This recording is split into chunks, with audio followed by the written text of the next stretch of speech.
Today on Half-Cocked Hilbilly, we're talking about the best survival pistol you could ask for, Ruger Mark II Government. Let's start the show.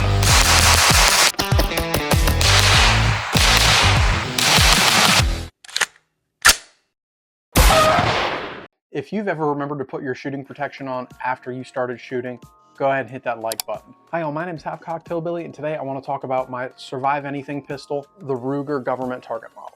But guys, before we dive into that, I am so excited to tell y'all, at time of recording, I have 982 subscribers. So to celebrate the 1,000 subscriber mark, I'm going to be giving away a 511 Rush 12 backpack. If y'all been watching the channel, you probably know I love my 511 Rush series backpacks, and I'd love to share the love a little bit. So if you want to win this wonderful backpack for yourself, leave a comment on any video that I've posted.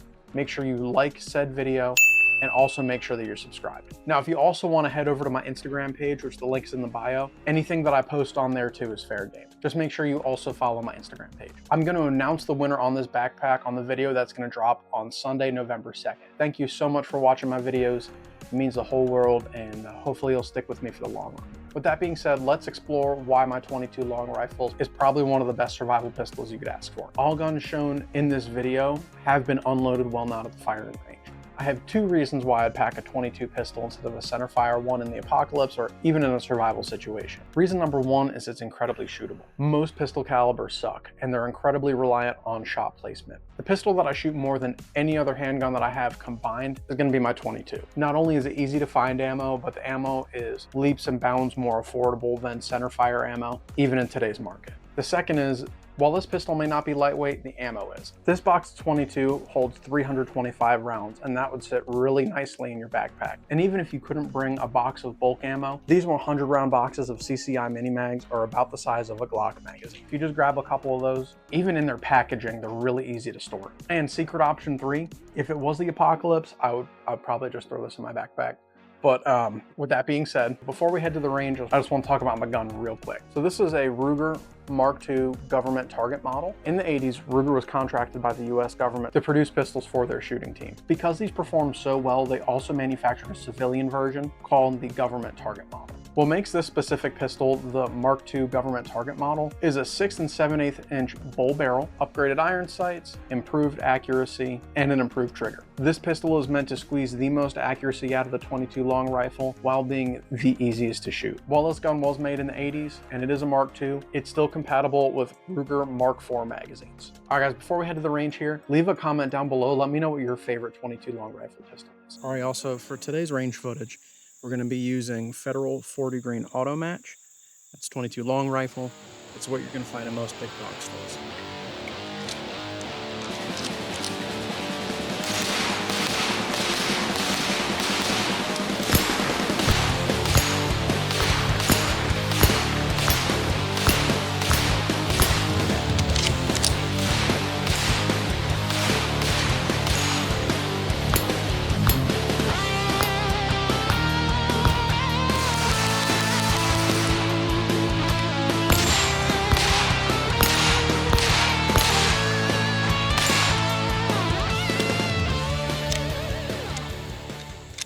An issue that I've had with my Ruger Mark II for a couple of years is this bolt catch right here.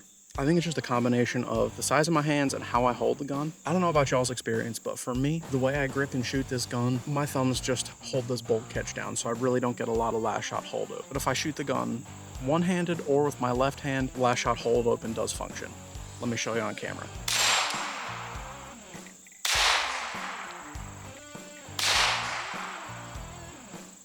So yeah, it's definitely not the gun. It's 100% me in the way I hold it. All right guys, I'm gonna do an accuracy test here real quick. This target over here is 20 yards down range. Let's see what we can do here from a kneeling shot.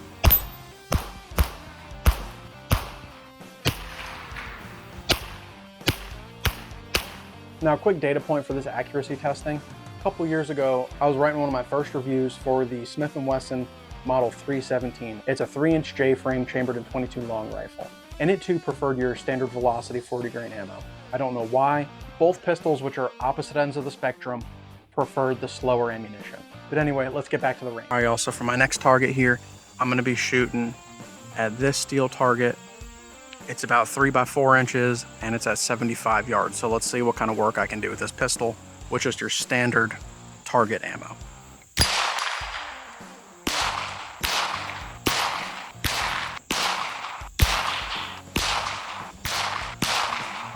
We'll have to review the footage. I think I only hit it like 3 or 4 times.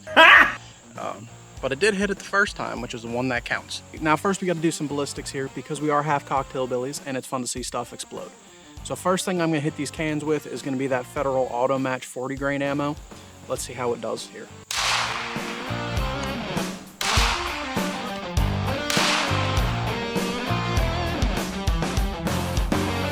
Looks like they all went in one side, out the other. Pretty standard 22. Now let's check out the CCI mini mags.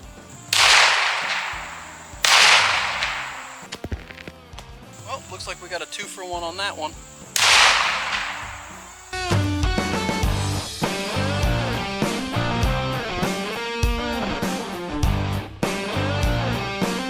Out of both those rounds, I'd say the CCI mini mag did a lot better.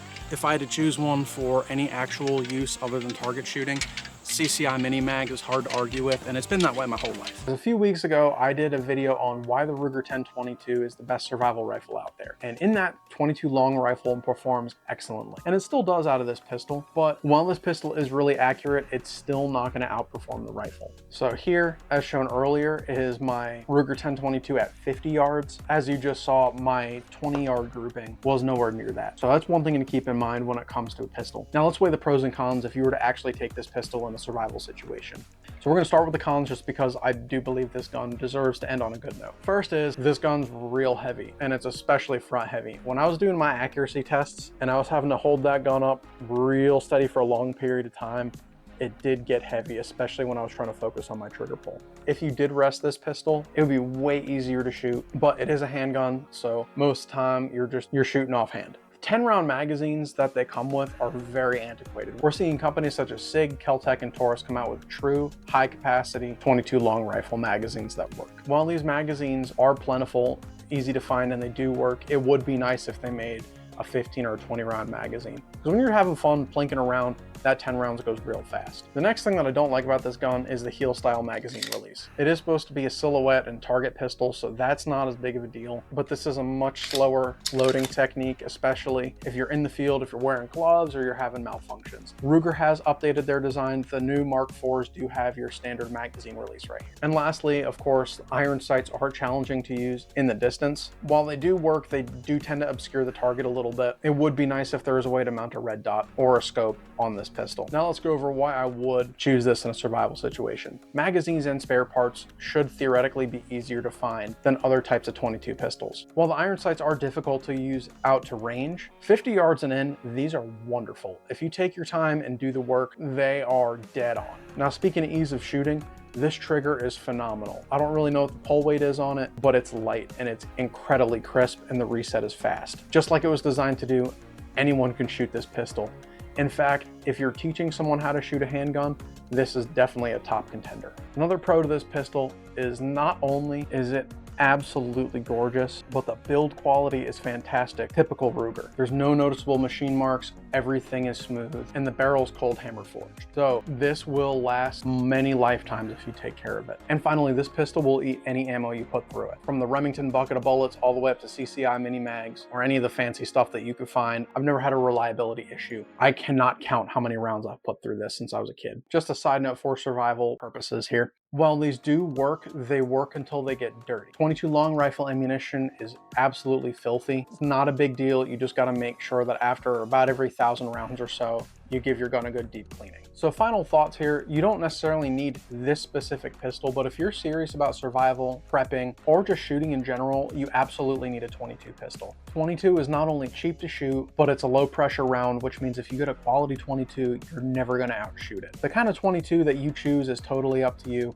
and there's a litany of them out there. The 3 things you wanna look for in a 22 is shootability, reliability, and build quality. 22 long rifle is a low powered round. If you get a good 22, it's never gonna run out. You also wanna make sure it's shootable. I do find this gun incredibly shootable, but it does kind of get heavy. If you're someone that doesn't have a ton of upper body strength, you might not wanna choose this specific model. If you're interested in the Ruger, there's like 24 SKUs on their website. You can find shorter barrels, longer barrels, thinner barrels. I did have the opportunity to shoot their 2245 pack light, and that gun is so much fun. It weighs basically nothing, and I'm sure it's a little bit harder to shoot out the distance instead of this target pistol, but out to 20 yards, target shooting is a cakewalk. Like I said earlier, 22 rifle is notoriously dirty, but it also has a rim and it's low powered. So all three of those things are kind of a nightmare for reliability. This is one of the reasons that 22 revolvers are still viable in the realm of rim fires.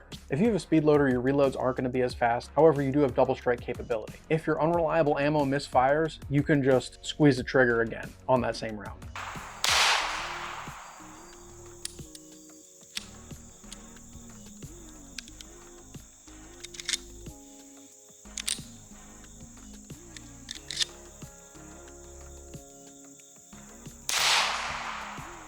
Now, if you were to invest in a 22 long rifle for self-defense, or if you did want to put some special ammo in the back of your safe in case you came on hard times, I would definitely purchase some CCI mini mags and Federal Punch. Federal Punch is now touted as the 22 long rifle self-defense ammunition, very affordable. Now, last but not least, guys, make sure you clean your guns. Firearms are tools that not only are fun, but they also can feed you and even defend your life. Make sure you treat them with respect, not only in safety. Make sure you clean the gunk out of them once you shoot and wipe the surfaces down with an oily rag every once in a while. Not only will it stay good for your life, but potentially your kids' lives as well. All right, y'all, that's all I got for you today. My name is Half-Cocked Hilbilly. Don't forget about that giveaway. Like and subscribe, leave a comment down below. I'll see you next Sunday. There's no machine marks on that. Let me make sure.